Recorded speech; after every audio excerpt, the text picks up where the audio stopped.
Gisangat na sa Cebu City Police Office ang kasong homicide ug kasong kalapasan sa Anti-Hazing Act of 2018 batok sa 7 ka mga sakop sa Tau Gamma Phi Fraternity nga gitumbok nga nakapatay kang second-year marine engineering student nga giingong namatay tungod sa hazing. Ani ang report.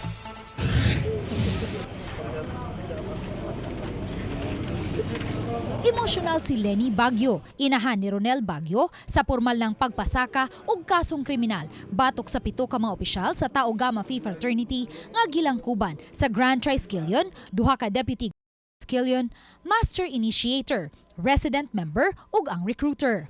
Usa sa 7 ang maestro sa biktimang si Baguio samtang ang laing usa mao ang gitumbok nga nanag-iya sa panimay diin gipahigayon ang initiation. Atol sa filing, gipadayag ni Lenny Baguio ang tinguha nga mahatagan og hustisya ang kamatayon sa iyang anak. Midugang siya isip second-year marine engineering student hayag unta kaayo ang kaugmaon nga maabot sa iyang anak apan nahanaw nga human mamatay tungod sa hazing. Nasubo usab si Lenny nga mabilanggo man ang mga sinumbong apan makauban gihapon nila ang ilang mga mahal sa kinabuhi.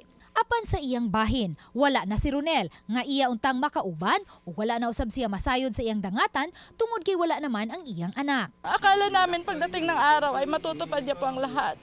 Pero ito po ang nangyari sa ngayon. Wala na po akong anak. Hindi ko na po alam. Wala na po akong aasahan na maging karamay ko sa aking pagtanda. Tungod sa gilayon, wa ipadaplin ni Attorney Maria G. Kalinawan, Regional Public Attorney sa Attorney's Office 7 nga mabalhin sa dapit sa pamilya ni Baguio ang husay sa kaso.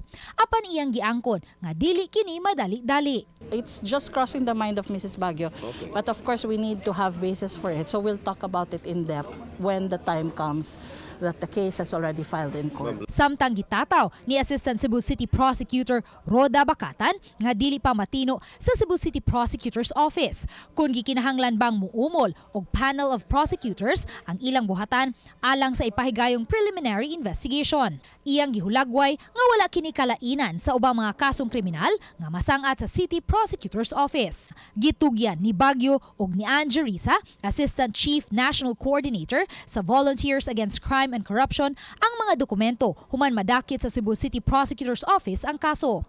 Samtang Police Lieutenant Colonel Maria Teresa Makatangay, hepe sa Investigation and Detective Management Branch sa Cebu City Police Office, nga ligon ang kaso nga ilang gisangat batok sa 7 ka mga sakop sa fraternity. Hinuon anaara sa City Prosecutor's Office kung mamahimo bang state witness ang 4 ka mga sakop sa fraternity nga unang mitahan sa ilang kaugalingon. Uban ni Cleofer Lumayag, Luen Merondina, GMA Regional TV Live.